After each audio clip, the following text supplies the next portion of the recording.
Are you looking for a way to help your brick-and-mortar business drive more traffic and increase your sales? Look no further than the Receipt Paper Podcast. In this podcast, Joanne and Kyle provide their sage advice on how to make your brick-and-mortar store the hottest spot in town. Whether you're just launching a new business or trying to grow an existing one, these informative episodes will leave you inspired. In each episode, Joanne and Kyle take on a different topic related to running a successful business. They offer practical tips based on their own experience as owners of multiple brick-and-mortar locations. So whatever challenges you're facing, they have actionable advice for you. From finding a location and executing your build-out, to merchandising and customer experience, to sales and marketing, Joanne and Kyle have you covered. With helpful advice from these experienced entrepreneurs, you are sure to learn how to increase your sales and have your business running out of receipt paper in no time. Let's dive right in. Welcome, friends. Welcome to episode 2 of the Receipt Paper Podcast. Jojo, we made it. My name is Kyle Strubing. I'm coming to you live here from Flower Mound, Texas. Good evening to everybody. I'm sitting here with my partner in crime, my partner in life, Joanne Mester, soon to be Strubing. Jojo, baby, how you doing? Getting better and better at the intro already. I'm trying. Work in progress here. Love it. I love it. I'm doing well. Last week was super exciting. Launching our first podcast. We heard from a lot of people who listened. I thought that was really neat. People are actually listening. What did you think? Listening back to it, I'm a little impartial after the years of listening to my own voice. What did you think of listening to your own voice and doing the whole thing? I know that's a thing, right? Yeah, I'm not used to it yet. Definitely realize we'll have some things to work on with the ums and the you knows, but we'll get there. It makes it real. You can't be too polished, then it'll seem fake, I guess. I don't know. I'm trying to give you the benefit of the doubt here. That's right. But anyways, I see you have some excellent things to share with everybody today. So this week, we are going to focus on the 6 ways to boost revenue at a low cost. These are 6 simple ways, guys. So I'm super excited to go over each of these strategies with you. Before we dive in, I did want to share with you, if you don't yet own a brick and mortar business, don't write off this episode. These strategies are super simple and the exact marketing strategies that you should be looking to do when you first open. I know when you first open, marketing budgets are a little smaller at the time, and so these are great things to implement. It's a little up in the air and stuff like that too, and you're kind of guessing, but these are definitely some ways to kind of to get you started too. Yeah. Sure. So whether you already own a brick and mortar business or you don't own one yet, these strategies can be used, and I think that every single one of them worked brilliantly for us. For sure. They're definitely some of our heaviest hitters, for sure. I would say some things we consistently do.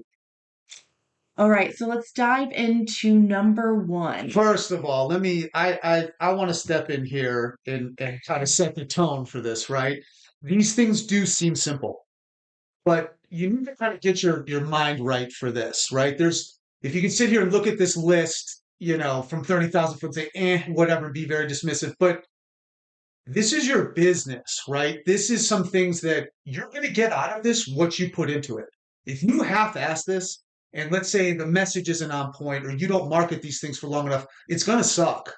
We've done these things to where Joanne and I are kind of on it. We went through and went through the motions and it was okay.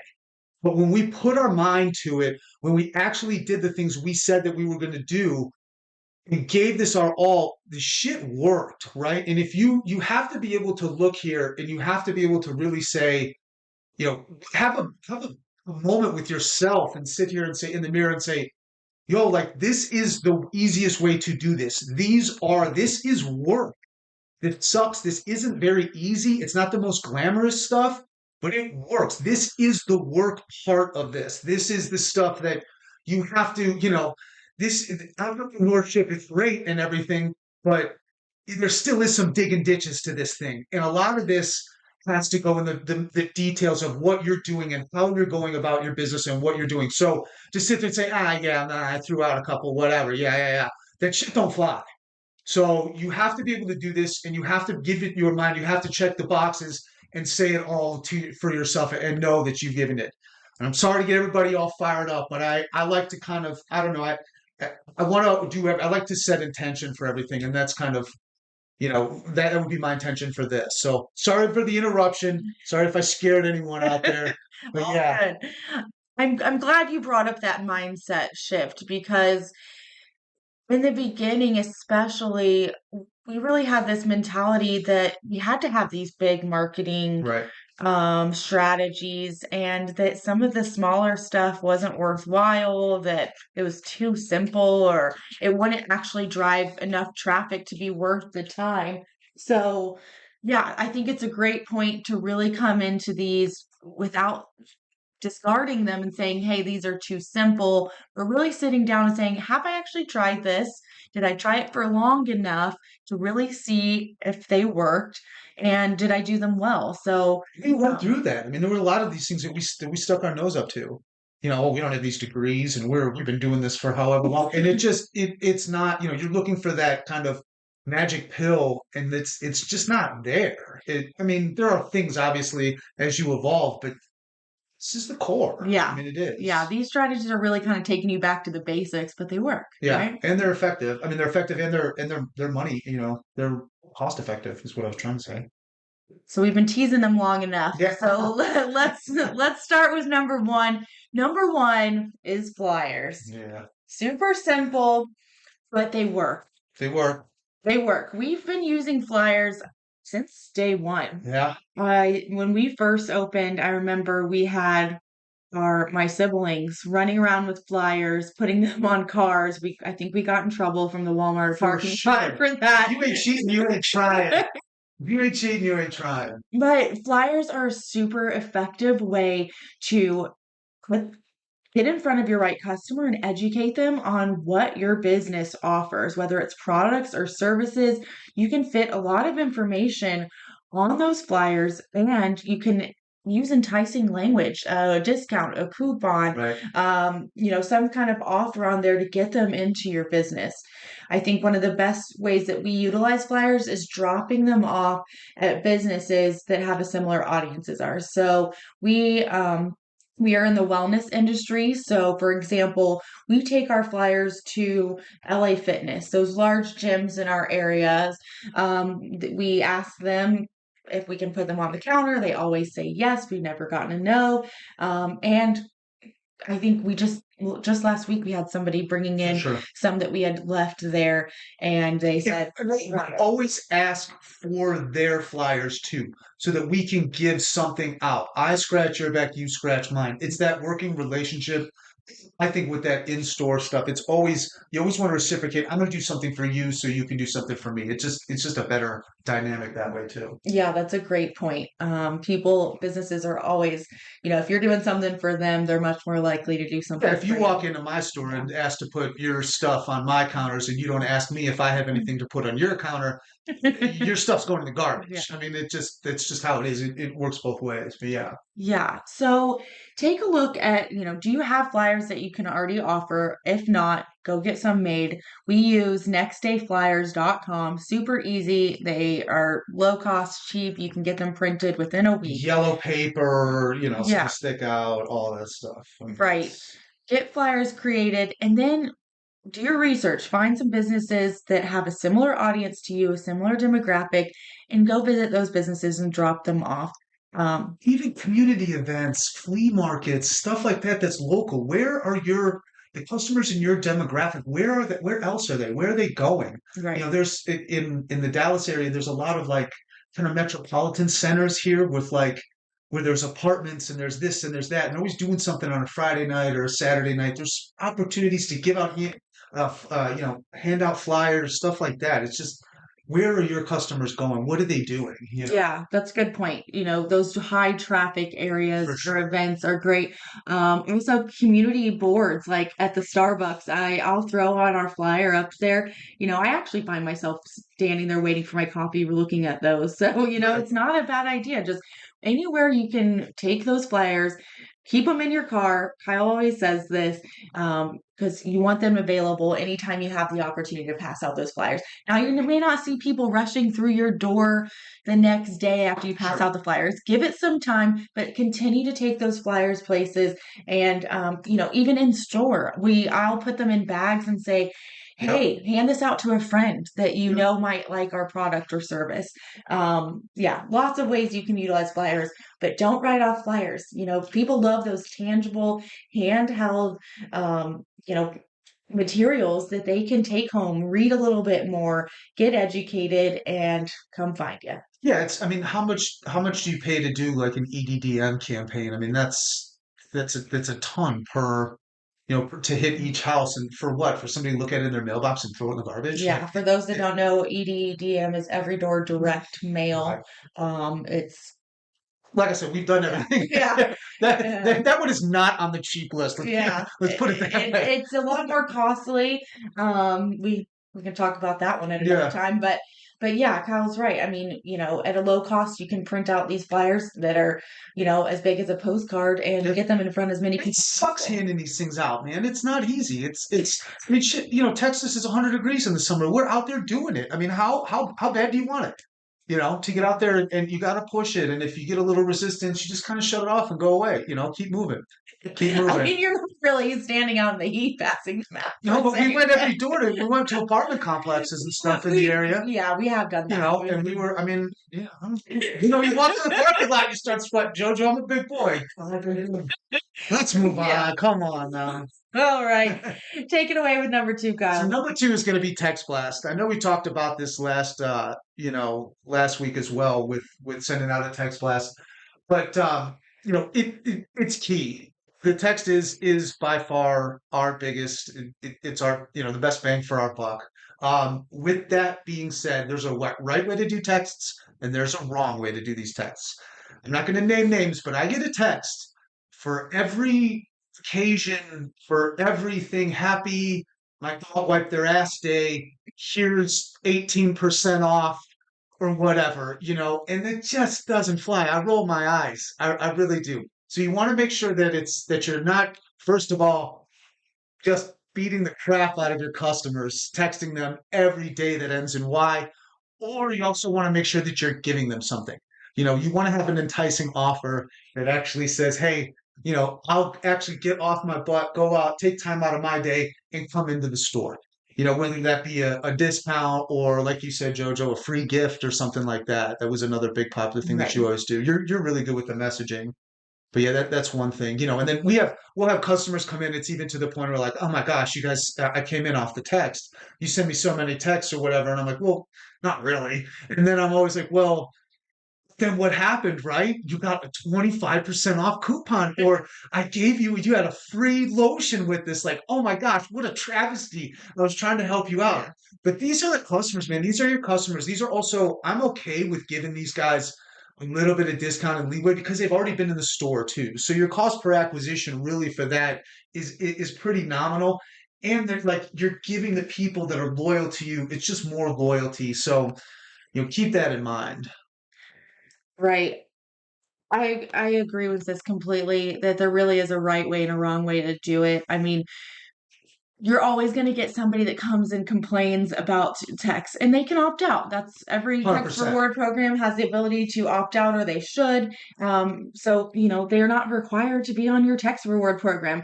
But the key really is not doing it too often, so that when you send out that text blast, it actually works and drives traffic. If you're doing it every week and every other day, you're not going to see that revenue boost from it. Sure. But we tend to do it. We do it once a month. I think I would Every 3 weeks-ish. Yeah, I would say 1 to 2 times a month is where you're going to see a boost. Yeah. And it doesn't have to always be a discount. It can be bring in a friend for a free gift, or hey, we just have this new product or new service. Come try it. Sure. But you want it to be enticing. the discount needs to be enticing enough to get them through the door. I see people send out a 5%, 10% discount. I'm sorry, I'm not getting up off my couch when my Netflix show to rush into the store, for a 5% off. So you're going to need to, find those enticing offers and that sweet spot for your customers, which your product and service best. What's going to drive that traffic? Another thing, of a piece of advice for text blasts is really to have that expiration date. Key. You have to have an expiration date or they'll sit on it. And not only for you don't want somebody coming in 6 months later being like, look, I have this coupon that never runs out. But the false deadlines and stuff, that it breeds urgency. It just does. All sales do it. And it's just the best way to do it. It gets them moving. I'll have people, breaking the speed limit or even calling up at the store at 7:55 saying, hey, look, I'm 7 minutes away. Can you stay 2 minutes late? Because I want to get this in. And a lot of times I'm like, hell yeah, absolutely. I'm cleaning up stuff anyways, or I got a service going on later, so it's fine. So point being is anecdotally, it works. The deadlines definitely work. Yeah. I always highly recommend, say must redeem today, must redeem by Sunday. Always have an Valid end date. now through the end of Labor Day, end of day, or whatever. Yeah. Sure. For sure. One resource that we have out there for you is actually some text blast templates. So if you have a hard time coming up with what to say, or if you just want to look at some ideas of things that we've done that's worked really well, a free resource for you is available. It will be linked in the show notes. It's 50 free text blast campaigns. You can download that in an Excel file, real easy to use, and fill in the blanks that make sense for your business. So check out that product. Also, if you need a recommendation for a text program, our program of choice is Tap Mango. We use them as a loyalty program with the ability to send those text blasts.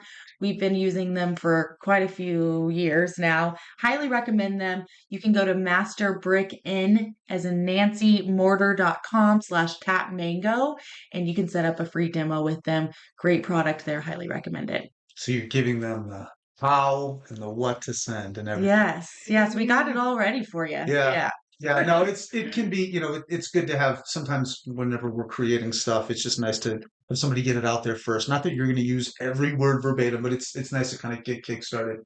Are we ready to move on to numero 3, Joanne? Yeah, let's do it. Take that one away. So this is a fun one and kind of out of the box. Number 3 is partner with businesses on social media.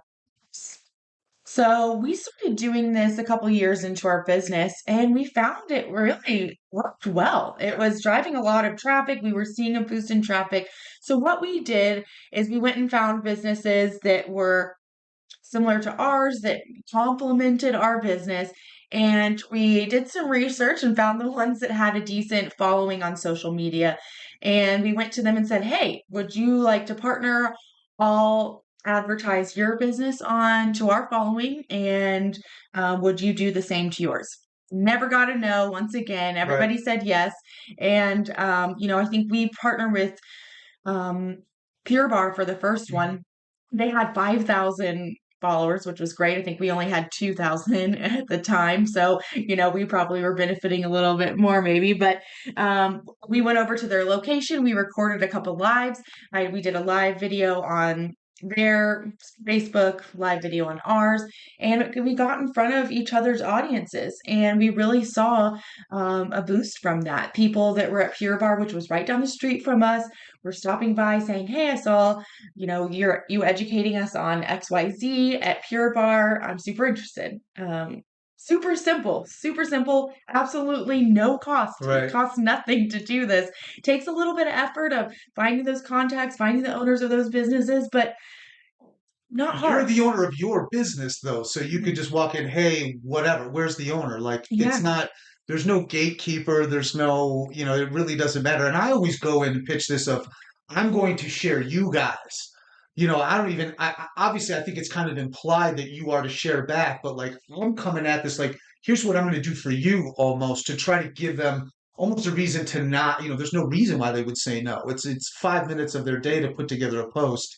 It's that whole like, here's what I'm going to do for you, and then you reciprocate. Not like, hey, can you? It's just a lot of it's in the tonage of how you kind of pitch it. Yeah. You know. If you really want those brownie points, you could, take those flyers into that business and have that conversation at the same time. So, killing two birds with one stone. Just thought of that. That's it. We're working smart now. Working hard. Yeah. Yeah. It's a simple one, but it's highly effective. So, if you're not on social media, first thing, get on there. Sure. Your business needs to be represented on social media, but go find those other businesses, see what you can do. Even if it's just a post, if you don't want to go live, you're afraid to get on camera, we'll work on that later. But go ahead and just a post. What's their sale going on? What's your sale going on? Or what's Because they're the same educational, customers. right? My customers are your customers. Your customers. It's all the same. Those are the businesses that you should be looking with, that you align with. To sit there and say, hey, look, and they should also, like, I don't know, the community. The community that we're in is they're very proud, I guess. So they want to see other businesses within that community succeed. So there is a very close, tight knit kind of crew per se of us who are trying to push retail and stuff for the community. People want businesses in their communities, especially reputable ones. So it's a good way to kind of lead that charge Yeah. forward. Yeah. I was nervous talking to other owners at first. I don't know why. I think it was just new to me. And it's amazing. These owners, small business owners, want to help other small business owners. It's rare that you find someone that doesn't. So don't be afraid to We reach should out. be cheering for each other for sure.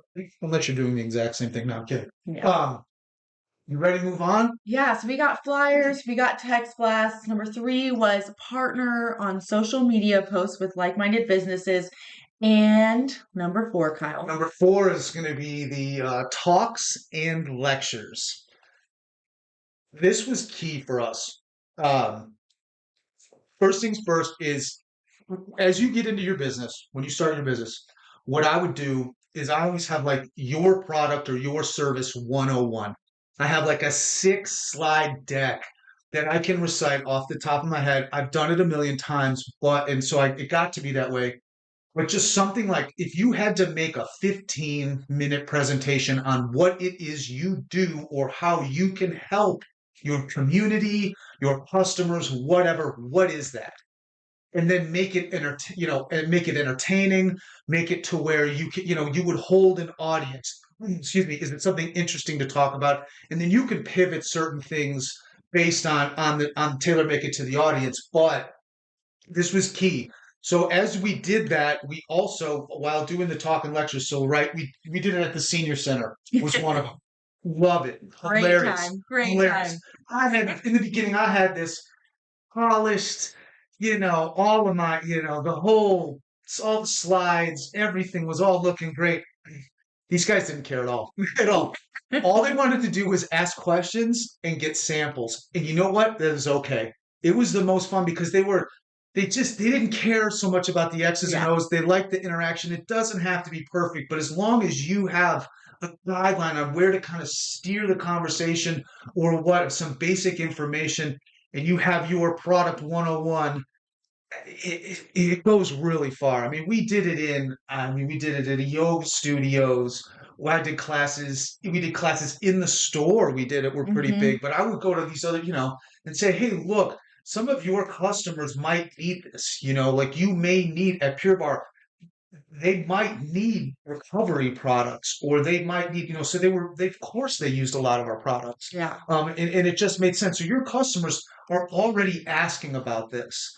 We had kind of a template email that we would send out to these other customers, and we got a ton of response because they are experts in their field and they're being asked these same questions. Why don't you are the expert in yours? So it just makes sense for you to fill in. Yeah, I think this is one of the best ways to position yourself as that expert. For sure. Best ways. For Yes. sure. Have that 101 talk on your product or service. This works Right. for services too. And go offer it out there to the community. Other businesses love having experts talk on things. It's a value add for them to provide to their customers to say, "Hey, I'm offering a free class on XYZ." And it's a great way. Go check out your local community center, your local senior center. Go ask, like-minded businesses, anywhere that they're having events. Get in front of people and educate them. The more you can educate them on your products or services, the more they're going to see you as a trusted advisor and run into your And business. polish your pitch, work on it. If you could know every little detail about every molecule within your product, but if you can't communicate it, it just doesn't sell. You really don't. You have to be able to figure out, I'm not the smartest person in the world, but I understand how to communicate over, some things that can be pretty complex for, somebody who just doesn't get it as much. They don't speak the same language that we do of, all this wellness jargon. So you're there to be that trusted expert, but also a translator for this. So really polish your pitch and make it look good. Make it, to where when you do get off track, you can bring it back around because Yeah. undoubtedly you will. And that's a good thing because that means people are Yeah. typically interested. And you don't have to be perfect. No. You don't have to be afraid. I was worried that, we were new to the business and we were still learning a lot. And I was scared to get out there. Like, what if there are people that know more than us? And guess what? There might be. But do you have that 10% edge? You need to know 10% more than the people in that room. It's true. If you know 10% more, you have value to bring. And likely you probably know a lot more than 10% if you're, opening a business around this. I would product hope or so. If service. not, So don't be afraid to put yourself out there. Yes, have a polished, presentation, but don't be nervous that it has to be perfect. sure. Just do it. Just do it. Get in front of people. Yes.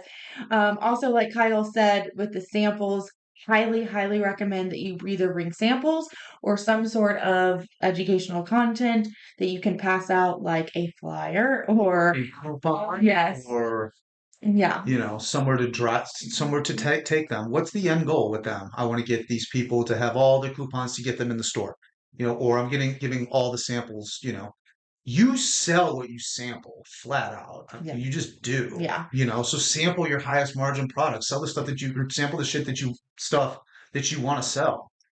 Yeah, if you sell products, you got to be sampling. to. And if you sell services, you got to offer an intro discount. Sure. Highly recommend that.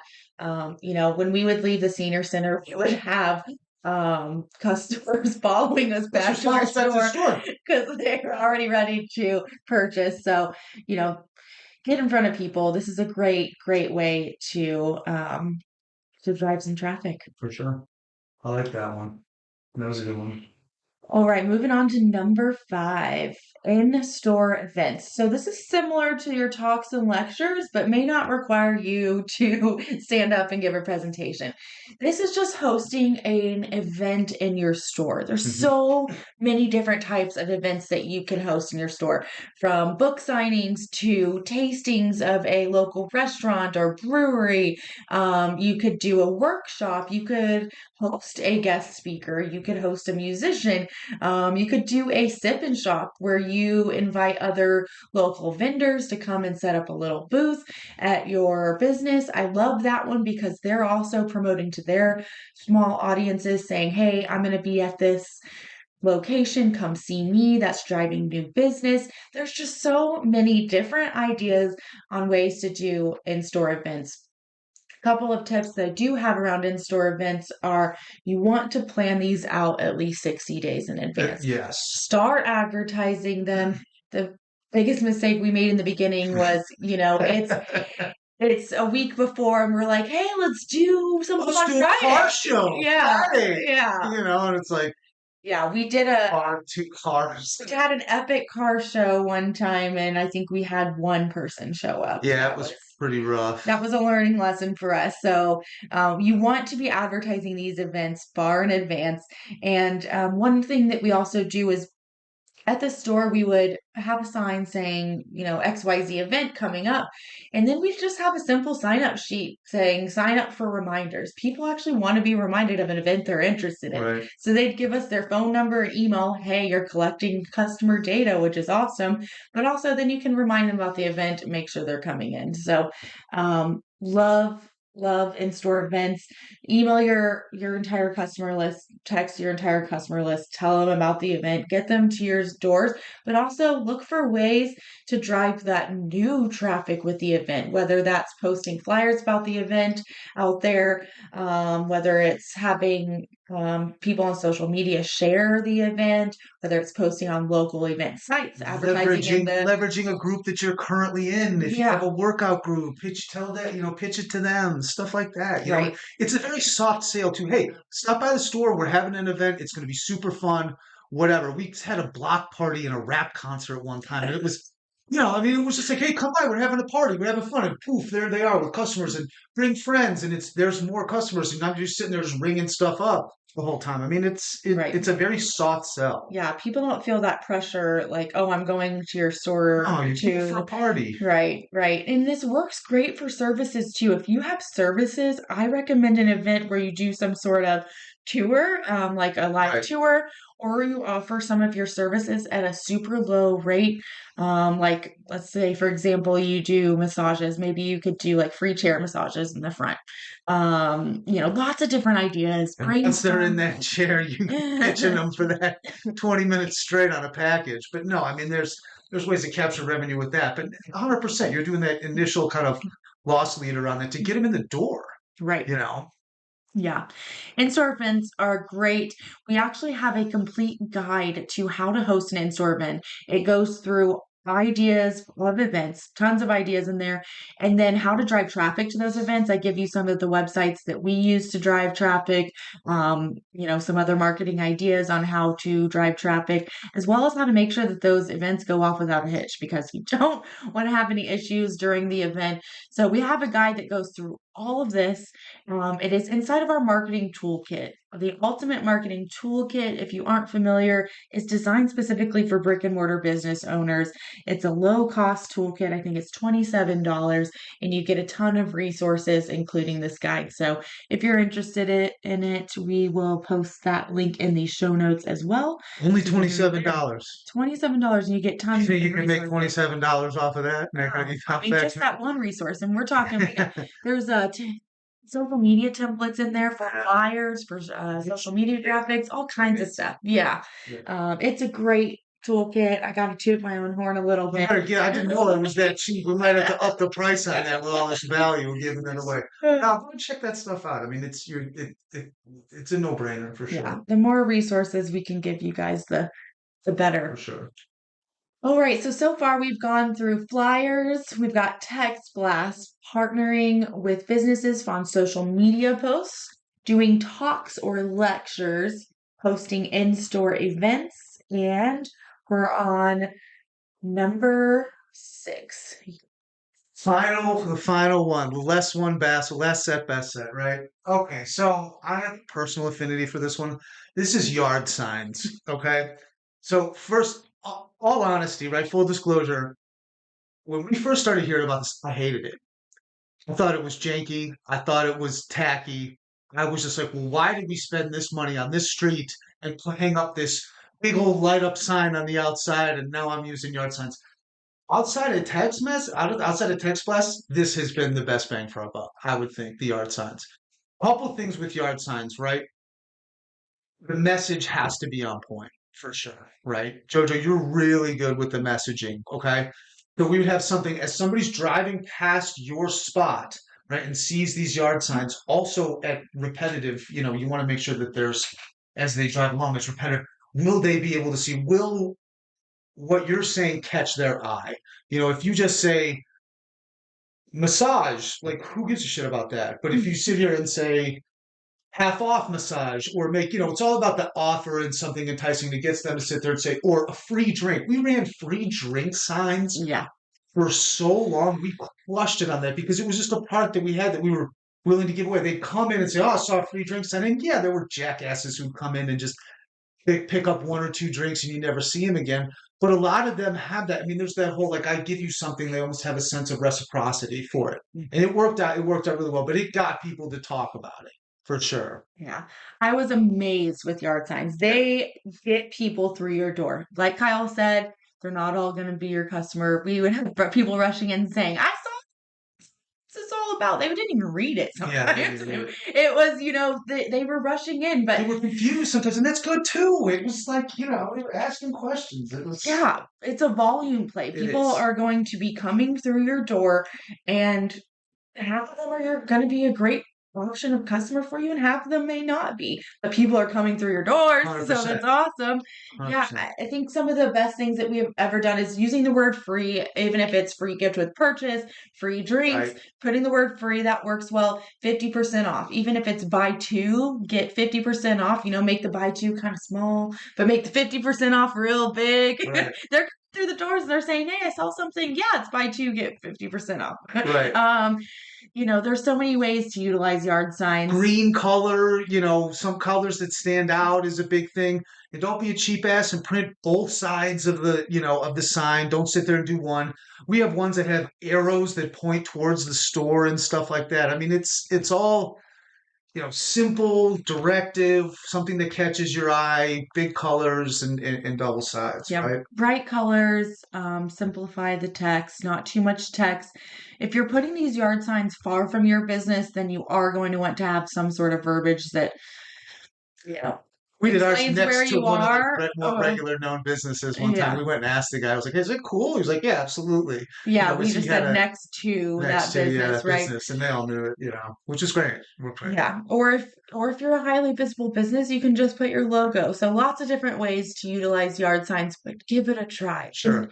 And then the one last thing I'll say on this is don't let, I'm certainly not telling you to break the law. Caveat here.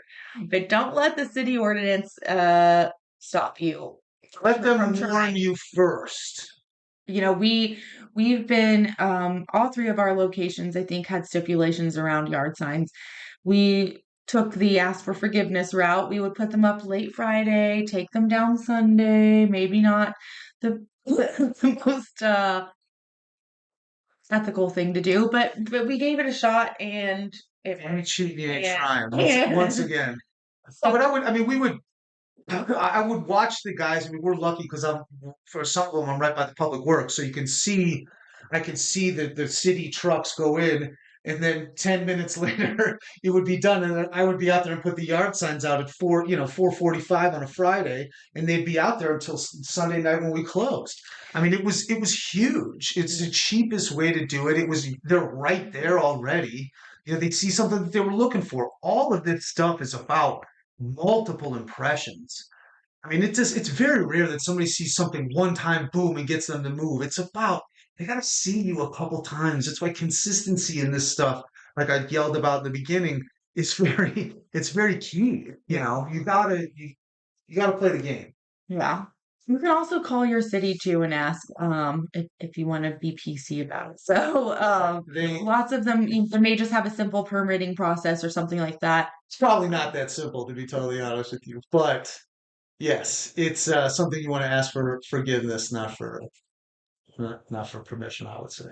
But we tend to butt heads on this. Yeah, and then with the yard signs as well, I would say if you have them out all the time, that's not going to make that much of a large impact. No. So think of using them when you do have a large sale or only on weekends or once every quarter. So that way they actually make an impact when you utilize them. If they're there 24/7, it's just like any other structure. You're going to get used to seeing it and you're not going to notice it anymore. So use them as a tool to boost that revenue when you need it. So that's 6. That is number 6. That's number 6 out of 6. So you want to do a recap. First one, flyers. Next one, text blasts. Number 3, partner on social media posts. Number 4 is doing talks and lectures. Number 5 is in-store events. Number 6 is yard signs. Now, I know, like we said, seems very simple, but once again, the devil is in the details here. Make sure the messaging is on point. Make sure you have something to offer them. Make sure the timing is right, things like that. And make sure you're actually giving it your all, Yeah. My challenge for you would be to choose one or two of these things to implement over this next month if you haven't done so yet.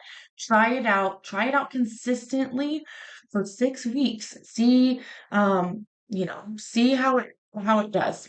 Wait to see the results within those 6 weeks before you write it off. And if you don't have your business open yet, go ahead and start prepping for some of these. What are some ways that you can go ahead and be prepping some flyers or A marketing budget, or right? look at your text blast program? These are great things to go ahead and be thinking about before you open your business. For sure. For sure. Awesome. I think that was great for today. Next week, we will be diving into tips on how to find a good location. So you will definitely want to tune into that. But before we go, Kyle, don't we have a question? We do have a question. We have a question. This question, let me pull this out here real quick. All right. This question comes from Simone. Simone asks, Kyle and Joanne, what are some of the funniest, goofiest, weirdest customer interactions that you've seen at the stores? Oh man, I haven't heard You this want- one yet. That's good. You That's a want good to? question. You want to? I have one right off the top. I can Okay. think of it. So Okay. going back to the sampling of products, right? We had this is on 2 occasions. We sample one of the topical creams. And I don't know if there was a language barrier or something, but we used to give it on these like popsicle sticks and have people put it on them in the store and stuff like that. And I'd be like, feel better now and all that good stuff. Well, the guy took it and ate it. He ate the topical cream. He grabs a popsicle stick and sticks it in his mouth and eats it and he goes, "Oh, that's horrible. That's da, da, da, da, da." I was like, "Well, yeah, because you're not supposed to eat." I had another occasion when a guy took it home, bought the product, took it home, and was like, came back to return it. Was like, "How I can't eat it anymore. It's not working. I can't eat it anymore." I was like, God. you're supposed to rub this. I was like, this topical Oh cream. man, and we do product demonstrations in the store too. Like we walk them through how to use the product, so that's pretty So the guy was basically eating lotion. Like I was like, yeah, it has to have been horrible. I was like, maybe his jaw didn't hurt. I don't know. I was just like, oh my gosh. So keep that in mind to be, I mean, That's funny. yeah. But what's yours? Oh man, I'm trying to think. I have to say one of the weirdest things that threw me off guard from a customer was when we first opened. I think it was the first or second day. We had somebody that grabbed a piece of our decor and brought it Yes. brought it to the counter to check out. And I didn't want to tell this lady that, hey, this is decor. This isn't one of our products. So I just made up a price in my head and rang it in, and she walked out, and I went and told. We had a giggle, but we've actually seen that happen a couple of times. I had it happen. Yeah. And she looked over and she was like, "Okay, cool." And I just took it over, and I think there was still the sticker on it. And I just The price tag? I just put it in there and charged her whatever. And her friend kind of looked at me sideways, and I just smiled or whatever. And I was like, I kind of, put my finger up to my lips and be like, shh. And she just bought like some. Yeah, if it's in your store, they're gonna try to buy it. We always say everything in our store is for sale except for the dogs when we have the dogs there. But that's funny. That's funny that you remember that. I totally forgot. That is good. But yeah, no.